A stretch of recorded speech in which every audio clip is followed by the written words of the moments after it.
5월 가정의 달이지요. 5월 달에 여러 가지 날들이 많아요. 어린이날 있고 어버이날 있고 15일은 스승의 날이 있고. 여러분, 스승의 날인데 우리 교회학교 선생님들은 찬밥이에요. 찬밥이 되지 않도록 여러분, 정말 우리 자녀들의 영적인 문제를 놓고 기도하는 선생님입니다. 가장 귀하다라고 하는 것. 여러분들 물론 기도하시겠지만 여러분들이 더 많이 기도해 주시고 우리 선생님들을 위해서 더 많이 헌신해 주셨으면 감사하겠다. 그리고 21일은 요새는 그 5월 21일은 특별히 부부의 날이라고 얘기합니다. 왜 부부의 날이냐? 21일 두 사람이 하나가 되어지는 날이라는 얘기예요. 의미 있는 그러한 날이죠. 이렇게 5월 달에는 이러한 날들이 많아요. 그래서 우리는 가정의 달이라고 말을 합니다. 여러분, 그렇다고 한다면 왜 5월을 가정의 달이라고 이야기하고 여러 가지 날들을 이렇게 만들어 놓았을까? 이유가 뭐라고 여러분 생각합니까?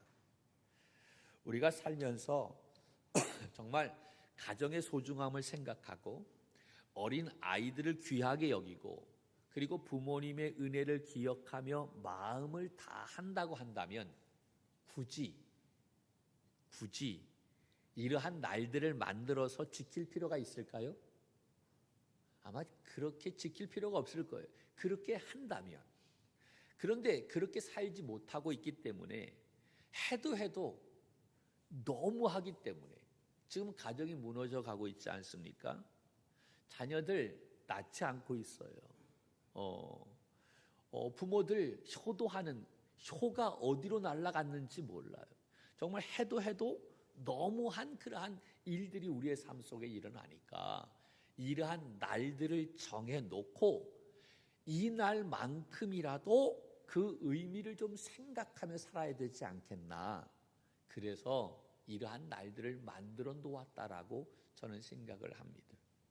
여러분, 하나님께서도 마찬가지인 것 같아요. 절기를 만드신 이유가 바로 뭘까? 6월절을 만들고 7.7절을 만들고 초막절을 만들고 주일을 만들고 왜 이러한 절기, 이러한 날을 만들었을까? 그것은 하나님께서 그것을 만들어 놓으시고 지키라고 하신 말씀은 그 절기를 지키면서 누구를 기억하라는 얘기예요? 하나님을 기억하라라고 하는 것이. 하나님의 은혜를 좀 기억하라라고 하는 거예요. 우리가 이 세상에 살아가는 동안에 내 힘으로 살아가는 것이 아니다. 믿습니까? 하나님의 은혜로 살아가는 줄로 믿습니다. 그 은혜가 아니면 우리는 한순간도 살아갈 수가 없어요. 그러니까 그것을 좀 기억하고 그날만이라도 하나님 앞에 감사하는 삶이 되라라는 이야기인 것입니다. 할렐루야. 오늘 특별히 어버이 주일인데 이 부모님의 은혜에 정말 감사할 수 있는 우리 믿음의 청지기들이 되기를 주님의 이름으로 간절히 축원합니다. 할렐루야. 지난주인가요? 다현이가 대회 나가서 동메달 땄대. 할렐루야. 전국대회 가서 넓이뛰기로 놀래지도 않아. 그래. 부모님의 유전자를 받아서 그런 것 같아. 부모님 앞에 감사했어? 네? 다현아? 그래. 그렇지. 네가 잘해서 그런 거 아니야. 그렇지? 더 감사할 수 있으면 좋겠다. 그러면 하나님께서 더 좋은 그러한 삶을 우리 다현이에게 허락해 주시리라 믿습니다. 여러분, 오늘 가서 사인 받으세요. 어떻게 될는지 몰라요. 앞으로는 사인 받으려면 줄 서야 될 것 같아. 다현이에게. 여러분, 오늘 부모님에게 잘하는 또 그 은혜를 좀 생각하는 그러한 삶이 되어야 하는데 정말 우리 부모님들이 우리 자녀들에게 가장 원하는 것이 있다면 뭘까요? 우리 학생들은 좋은 대학 가는 거, 좋은 직장에 가는 거, 물론 그것도 부모님이 원하시겠지, 좋아하시겠지. 그런데 저희 어머님이 저에게 항상 하셨던 말씀이 있어요. 그러니까 제가 이제 어릴 때부터 이제 객지 생활하고 그래서 제가 이제 집에 갈 때마다 저희 어머님이 하신 말씀이 있는데 그것이 첫 번째가 뭐냐 하면 형제 우애. 원래 신앙은 당연한 거고요. 그거는 뭐 말할 필요도 없고 첫 번째로 하셨던 것이 바로 뭐냐면 형제 우애였어요. 저한테 뭐라고 얘기했냐면 너는 형이지. 남자 동생 하나 있으니까 막내가 있으니까 너는 동생을 잘 생각해야 된다라고 말씀하셨어요. 그러면서 콩 하나가 생기면 그 콩 반쪽을 나누어서 동생하고 나누어 먹어야 된다. 여러분 생각해 보세요. 콩 나눌 게 뭐가 있어요? 그 요따마는 거. 그런데 어머님이 그렇게 말씀하시는 거예요. 콩 하나라도 생기면 그거 쪼개가지고 동생하고 나누어 먹어라. 너 혼자 홀랑 먹지 말고. 제가 우리 어머니 이야기에 불효하는 것이 있다고 한다면, 가장 불효하는 것이 있다면 뭘까요?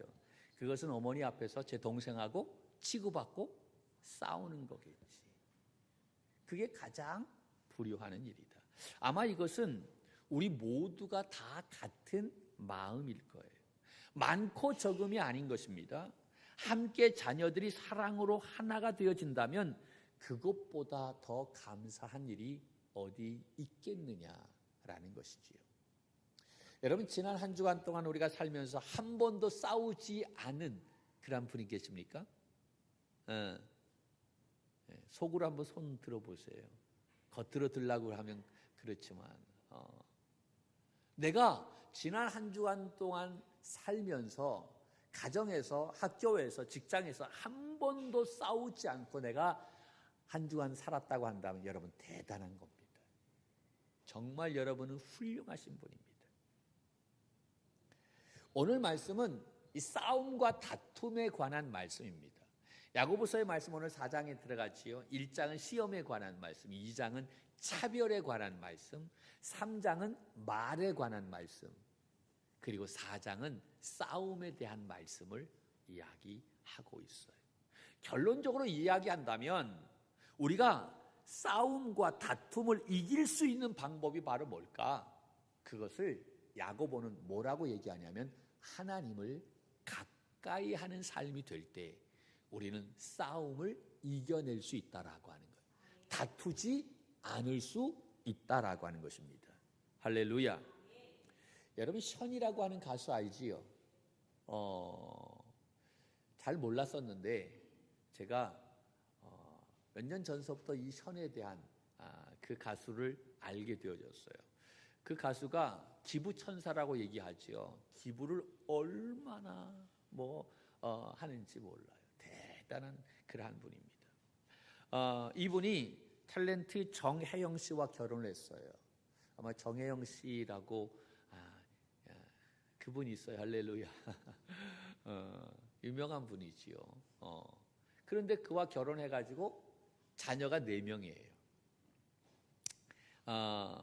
그런데 그렇게 살면서 여러분 자녀들에게 뒷받침해야 할 돈이 얼마나 많이 있겠어요. 또 연예인이니까 품위 유지비도 있고, 그러니까 들어갈 돈이 굉장히 많잖아요. 그럼에도 불구하고 그는 이 기부하는데 얼마나 애쓰는지 몰라요. 장애인 어린 아이들을 위해서, 또 가난한 사람들을 위해서, 독립유공자 아이들을 위해서, 특별히 루게릭병을 앓고 있는 그 환자들을 위한 병원 건립을 위해서 그것이 몇백억이 들어가게 되는데 그 일을 그가 하는 거예요. 그가 이 기부를 하는데 어떠한 방법으로 기부를 하냐면 철인 3종 경기를 띱니다.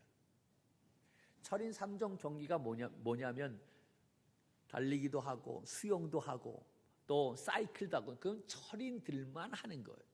그리고 마라톤을 뛰는 거예요. 그래서 마라톤을 뛰고 홍보를 해가지고 같이 뛰는 거예요. 그래서 같이 뛰면서 얼마씩 지불을 하는 거예요. 그가 작년 말이죠. 2022년 11월 달인가요?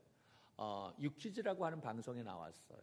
거기서 방송에 나와서 함께 이야기하는데 거기에서 모든 자료를 다 조사해 봤어요. 여태까지 기부한 누적 금액이 얼마인가 봤더니 5억이었어요. 우린 놀라지도 않아. 아마 스케일이 커서 나는 500만 원도 기부를 못했어. 제 재산도 별로 없어요. 그 55억이라고 하는 돈을 그가 여기까지 기부를 했다라고 하는 거예요. 이것도 대단하지만 더 대단한 게 뭐냐 하면, 야, 이 친구는 그냥 인간 세상에 사는 사람이 아니다. 저 신의 세상에 사는 그러한 사람인 것 같아요. 더 대단한 게 뭐냐면, 그는 지금까지 결혼해가서 한 번도 싸워보지 않았대. 그리고 자녀들이 몇 명? 4명인데 그 자녀들에게 화를 한 번도 내보지 않았대. 헐. 정말 헐이야, 헐. 이야, 대단해요. 그 MC인 조세호 씨가 그런 얘기합니다. 화를 내지 않았다라고 하는 그 시언의 이야기에 너무 신기해하면서 말하는 거예요. 아니, 그러면 자녀들이 늦게 일어나면 어떻게 하냐? 화나지 않냐? 화나요, 안 나요? 예? 안 나요, 할렐루야. 자녀들이 늦게 일어나면 어떡하냐라고 물었어요. 그러니까 그 시언이 하는 말이, 가서 일어나야지, 야 일어나 라고 그렇게 이야기한다는 거예요. 그때 유재석 씨가 이러한 이야기합니다. 그래도 계속 안 일어나면 어떻게 합니까? 우리는 일어나야지 2번, 3번까지 부드럽게 얘기하다가 안 일어나면 하잖아요. 할렐루야. 네, 그거 하잖아요, 우리. 야! 그러잖아요. 그런데 이 저는 뭐라고 얘기하냐면 계속 옆에서 일어나야지 라고 말을 한다는 거예요. 그러면서 그가 겪었던 이야기를 하는 거예요. 어떤 이야기를 하냐면 운전하고 가는데 어떤 차가 4차선에서부터 1차선으로 쫙 왔는데 90도로 꺾어서 자기 차 바로 앞으로 지나갔다라고 하는 거예요. 저 4차선에서 90도로 꺾어져 가지고 그냥 가는 거예요. 나는 1차선을 가는데 그때 정말 종이 한 장 차이로 겨우 비켜서 지나가게 되어졌는데 그때 0.1초 차이 사이에 자기의 입에서 툭 튀어나온 말이 바로 뭐냐면 감사하다라는 말이었다는 거예요. 너무나 대단한 것 아닙니까? 그러자 조세호 씨가 이야기하고 있어요. 우리는 화를 좀 다스려야 된다. 너무 화를 많이 내니까 그 현에 비해서 너무 화를 많이 내니까 우리는 화를 좀 다스려야 된다라고 이야기했어요. 그러자 유재석 씨가 뭐라고 얘기하냐면 자기는 아무리 다스려도 안 될 것 같다라고 이야기했어요. 그 말을 할 때 이 현이 뭐라고 이야기하냐면 이 말이 굉장히 인상적이었어요. 무슨 말을 했냐면 참으면 힘들다. 그러나 아름다운 것을 찾아서 보면 그것이 작아진다 라고 얘기했다는 거예요. 야 일어나야지. 일어나. 그래도 계속 자면 그걸 참으려고 하지 말고 그 아이의 그 자는 아름다운 모습을 보라는 얘기예요. 아름다움을 보면 이 화가 이렇게 참아질 수 있다라고 하는 거예요. 근데 우리는 아름다움을 보지 못하는 거예요. 제가 어저께 설교 준비를 다 마치는 게 어디 있어요? 이게 마치고 11시 넘어서 집에 갔어요. 11시 넘어서 집에 가는데 차를 끌고 이렇게 쭉 우회전해서 딱 올라가려고 그러는데 갑자기 오토바이가 쌩 하더니 내 앞을 지나갔어요. 그 있잖아요. 그 오토바이 그 배달하는 그 친구. 저는 0.1초 사이에 입에서 튀어나온 것이 아니 혀는 0.1초 사이에 그 입에서 튀어나오는 것이 감사하다라고 얘기해요. 저는 오늘 이 말씀을 준비하고 은혜 충만히 기도하고 그리고 막 하고 그리고 집에 가서 자고 이제 아침에 올라가고 가는데 그 가려고 하는 틀려고 우회전학을 하는데 쌩 하고 지나가는 거예요. 이야, 그때 갑자기 내가 입에서 튀어나온 것이 감사하다라고 하는 말이 아니에요.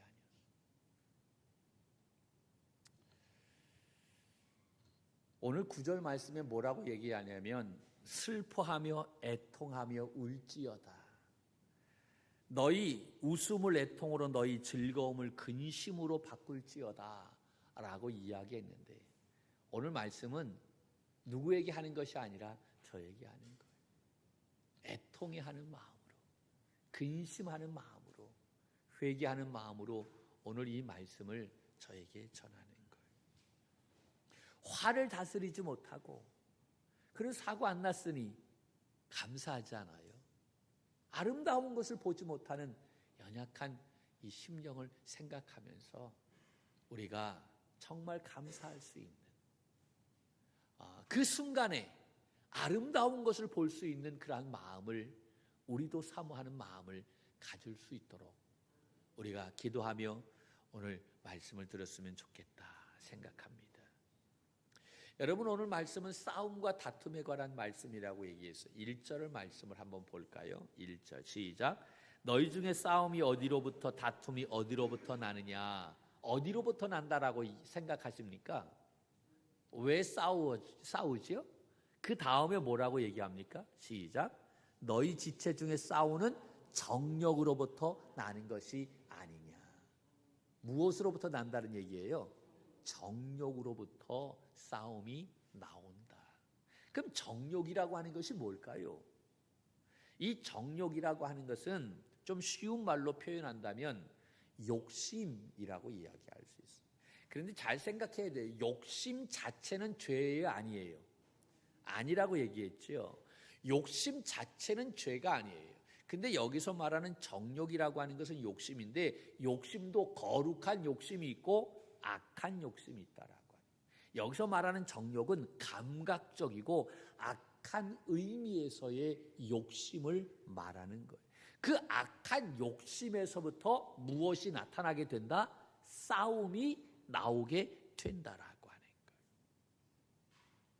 여러분, 그런데 오늘 이 말씀이 중요한 것은, 이 야고보가 이 말씀을 하는 것은 세상 사람들에게 이야기하는 것이 아니에요. 세상 사람들에게 이러한 말을 한다라고 하면 이해가 돼. 그런데 세상 사람들에게 이야기하는 것이 아니라 교회를 정기적으로 출석을 하고 열심히 신앙생활을 하고 있는 예수 그리스도를 잘 믿는 믿음의 사람들에게 이 말을 하고 있다는 이야기예요. 이들이 신앙생활을 잘 하고 있는데 이들이 삶의 방식은 세상 사람들의 방식을 그대로 따라하고 있다라고 하는 거예요. 정작 우리가 어떠한 일을 처리할 때는 말씀대로 살아가는 것이 아니라 세상 방법대로, 세상 법정으로 그 문제를 끌고 간다라는 이야기입니다. 상식을 따르고 자기 감정과 분노와 자존심을 따라서 행동한다라고 하는 거예요. 목사님, 당연히 상식을 따라야 되지 않습니까? 라고 따지는 분이 있을 거예요. 그런데 우리 믿음의 성도는요, 상식의 수준에 머물면 안 된다라고, 그것을 뛰어넘어야 될 줄로 믿습니다. 세상 사람들은 상식을 이야기하지만 우리 믿음의 성도들은 상식 이야기해서는 안 돼. 그것을 뛰어넘어야 되는 거예요. 할렐루야. 상식을 따라서 사는 것이 아니다라고. 자기의 감정을 따라서, 분노를 따라서, 자존감을 따라서 살아가는 것이 아니다라고 하는 거지. 야고보는 예수 그리스도를 믿으면서 그들의 삶의 방식이 세상 방식대로 사는 것을 뭐라고 이야기하느냐면 간음이라고 이야기하고 있습니다. 뭐라고 얘기한다고요? 간음. 여러분, 아주 무서운 이야기예요. 4절 말씀을 볼까요? 시작. 간음한 여인들아, 세상과 벗된 것이 하나님과 원수됨을 알지 못하느냐? 그런즉 누구든지 세상과 벗이 되고자 하는 자는 스스로 하나님과 원수되는 것이니라. 아멘. 여러분, 여기서 말하는 간음이라고 하는 것은 우리가 문자적으로 해석하는 것이 아닌 거예요. 문자적으로 해석하면 성적인 문제, 범죄를 저지른 사람을 간음이라고 얘기하는 거지요. 그것을 말하는 것이 아니에요. 성경을 잘 봐야만 되는 거예요. 신앙을 가졌는데, 예수를 잘 믿는데, 교회에 나오는데, 그런데 그 사람이 사는 방식이 세상 방식과 똑같이 산다고 한다면 그 사람은 영적으로 간음하는 사람이다라고 하는 거예요. 이해가 되십니까? 쉽게 얘기하면 이런 거예요. 여러분, 세상 사람들은 오늘 고3들이 예배 나와서 찬양을 했잖아요. 할렐루야. 그런데 세상 사람들은 우리 자녀들 고3 되면 어디로 보내야 돼? 학원 보내야 돼. 근데 우리 믿음의 성도들, 권사님, 집사님, 장로님들도 우리의 고3 되어지면 자녀들을 교회에 나와서 신앙생활을 하게 하는 것이 아니라 세상 방식대로 어디를 보내? 학원 보낸다라고. 그거 뭐 하는 거라고요? 간음하는 거라. 내가 말하는 거 아니에요. 성경에 나와 있는. 우리가 신앙생활 하면서 돈 합니다. 그래서 자녀들을 위해서 저 목동으로 가고 저 강남으로 갑니다. 대치동으로 갑니다. 학원 보내요. 세상 방식을 따라간다라고 하는, 더 좋은 아파트 더 늘려가는 거예요. 우리 믿음의 성도들이 가만히 보면 바보같이 사는 것 같아? 그러나 하나님은, 말씀은 바보라고 얘기하지 않아요. 세상 사람들이 그것을 잘하는 것이다라고 얘기하지만 우리 믿음의 성도들이 그들이 하는 방법을 따라가면 안 된다라고 하는 거예요. 그것은 뭐라고요? 간음이다라고요. 그런데 우리가 그러한 마음을 가지고 살아가고 있어요. 세상 사람과 구별이 안 되는 거예요. 왜 신앙생활 합니까? 이러한 세상 방식을 가지고 살아간다면 신앙생활 안 하는 것이 더 편하지. 안 그래요? 여러분, 하나님께서 이스라엘 백성들을 애굽에서 이끌어내셨어요. 이끌어내신 이유가 바로 뭘까요? 출애굽한 이유는 이스라엘 백성들이 그 애굽 사람들과 같이 살지 않게 하기 위해서. 다시 말해서 세상 사람들과 다르게 살도록 그들을 거기에서 구별해 내셨다. 그런데 비극이 무엇입니까? 사무엘서에 보면 우리도 저 애굽 사람들과 같이, 이방 나라 사람들과 같이 우리에게 무엇을 달라라고 요구합니까? 왕을 달라라고 요구하는 거예요. 여러분, 우리의 삶의 왕은 누구입니까? 하나님이잖아요. 그런데 하나님이 싫다는 거예요. 우리도 저 이방 나라 사람들과 같이 그냥 왕을 주시옵소서. 하나님 말고. 여러분, 하나님께서 우리를 세상과 다른 삶을 살도록 예수 그리스도의 보혈의 피로 말미암아 우리를 구원해 주셨어요. 믿습니까? 하나님의 자녀 삼아 주셨어요. 그런데 우리가 요구하는 것이 바로 뭡니까? 세상과 같이 해달라라고 하는 거예요. 세상 방식을 따르게 해달라라고 하는 거예요. 야고보는 이것을 뭐라고 얘기하고 있다고요? 간음. 혹시 내가 영적으로 간음하고 있지는 않습니까? 세상과 벗하는 것은 하나님과 원수가 된다라고 말하고 있어요. 우리는 세상과 벗된 것을, 그런데 하나님과 원수가 된다라고 생각하지 못하고 있다라고. 여러분, 돈 좋습니다. 저도요, 돈 얼마나 좋아하는지 몰라요. 그런데 일을 깨물면서 참는 거예요. 돈 줘보세요. 안 받나? 저도 돈 좋아해요. 저도 이름 내는 거 굉장히 좋아해요. 그런데 이 악물고 참아내는 거예요.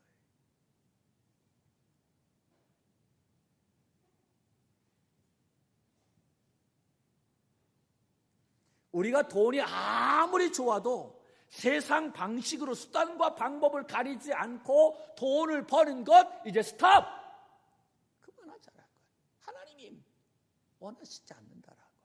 우리가 좀 적게 벌어도 하나님이 원하시는 방법대로 돈을 벌자라고 하는 거예요.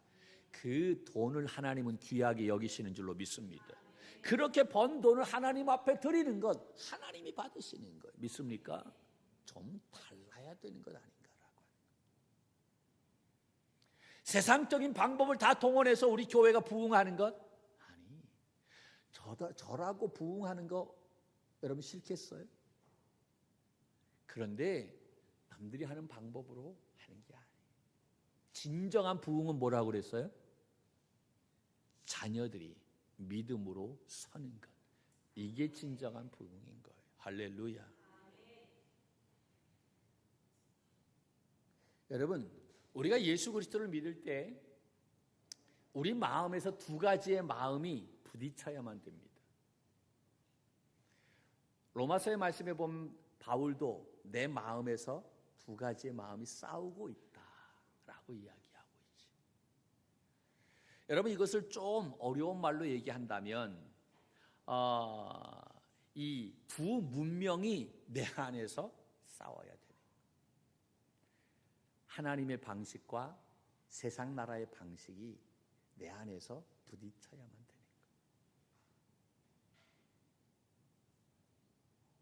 그런데 우리가 신앙생활하면서 이러한 싸움이 일어나지 않고 그냥 우리가 세상 사람들과 똑같은 그러한 행동을 한다라고 하면, 그러한 상태에서 기도한다라고 하면 하나님이 그 기도 헛되다라고 말씀하고 있는 거예요. 2절과 3절에 뭐라고 얘기합니까? 볼까요? 시작. 너희 욕심을 내어도 얻지 못하 살인하며 시기하여도 능히 취하지 못함으로 다투고 싸우는도다. 너희가 얻지 못함 구하지 아니하기 때문이요 구하여도 얻지 받지 못함은 정욕으로 쓰려고 잘못 구하기 때문이다. 이 말씀이 뭐냐면, 우리가 신앙생활하면서 우리의 마음속에 세상 방식과 하나님의 나라의 방식이 이 안에서 싸워야 되는데, 싸우지 않고 그냥 세상 방식을 따라 살게 되면 그 상태에서 아무리 기도하면 그 기도 의미 없다라고 해요. 자꾸 고3들을 얘기하는데, 오늘 고3이 교회 나오는 거 쉬웠겠어요? 안 쉬웠겠어요?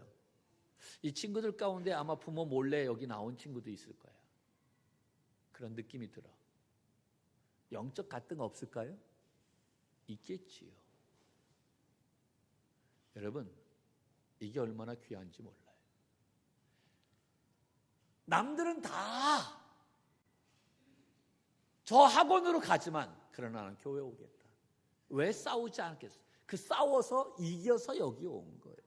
이러한 문명, 내 문화의 충돌이 내 안에서 이겨내고 그러한 상태에서 우리가 기도하게 되면 하나님께서 그 생명 책임져 주시는 줄로 믿습니다. 여러분, 마귀를 대적한다라고 하는 것, 여러분, 이게 바로 우리가 뭐 마귀를 꾸짖고 예수 그리스도의 이름으로 명하느니 떠나갈지어다 막 그러는데, 정작 우리는 내 안에 있는 이 욕심은 제어하지 못하는 그런 상태에 있다. 여러분, 그러면서 우리는 한평생 누구와 등지고 살아가는 거예요? 하나님과 등지고 살아가는 거예요. 여러분, 오늘 말씀을 보면 뭐라고 얘기하면 마귀를 대적한다라고 하는 것이 바로 뭐냐? 8절 말씀에 이렇게 이야기하고 있어요. 7절, 8절을 같이 한번 볼까요? 같이 볼까요? 시작. 마귀를 대적하라. 그리하면 너희를 싸우리. 하나님을 가까이 하라. 그리하면 너희를 가까이 하시리라. 죄인들아 손을 깨끗이 하라. 두 마음을 품은 자들아 마음을 성결하게 하라. 여러분, 마귀를 대적하는 것이 바로 뭐라고요? 하나님을 가까이 하는 것. 우리가 마귀를 상대하는 것이 아니다라고 하는 것. 어두움을 상대하는 것이 아니라 우리가 빛 가운데 거하게 되면 어두움은 순간 사라지게 되는 줄로 믿습니다. 왜냐하면 어두움은 빛과 함께 존재하지 못하기 때문에, 어두움은 빛을 이길 수 없기 때문에, 그러므로 우리가 하나님을 가까이 하게 되면 마귀가 싸울 필요 있어요? 없어요? 없어요. 그런데 우리는 마귀하고 자꾸 싸워가고 있어요. 대적하고 있는 거예요. 우리는 누구를 가까이 하면 되는 거예요? 하나님을 가까이 하는 거예요. 여러분, 정말 우리가 하나님을 가까이 하면 자연스럽게 그것은 마귀를 대적하는 삶이 되고, 하나님을 가까이 하는 사람은요, 우리의 삶 속에 싸움과 다툼을 극복할 수 있게 되는 줄로 믿습니다. 하나님을 가까이 하게 되면 여러분, 우리가 세상 방식이 아니라 하나님 나라의 방식으로 삶을 살아낼 수 있는 줄로 믿습니다. 중요한 것은 하나님을 가까이 하게 될 때 하나님께서 우리에게 무엇을 주시느냐? 지혜를 주신다라고. 야고보서 1장 5절 말씀 속에서 지혜에 대한 말씀을 이야기하고 있죠. 여러분, 지혜는 듣는 마음이라고 얘기했어요. 지혜는 내 안에 있는 것이 아니라 내 밖에 있다. 정말 지혜는 지혜의 근본이 되신 하나님께 있는 거예요. 그래서 하나님 앞에 나와서 그분의 말씀을 들을 때 지혜를 얻게 되는 거예요. 그 지혜를 가지고 우리가 살게 되면 세상 방식이 아니라 하나님의 나라의 방식으로 살게 되는 것이고, 그렇게 될 때 우리는 자연스럽게 싸움을 이겨낼 수 있게 되고 마귀를 대적하게 되고, 할렐루야. 그렇게 되면 6절 말씀 속에서 더 큰 은혜를 소유하게 된다라고 말하고 있는 거예요. 할렐루야. 더 큰 은혜. 여러분, 이 은혜가 우리의 삶 속에 이 한 주간 가득하기를 주님의 이름으로 간절히 축원합니다.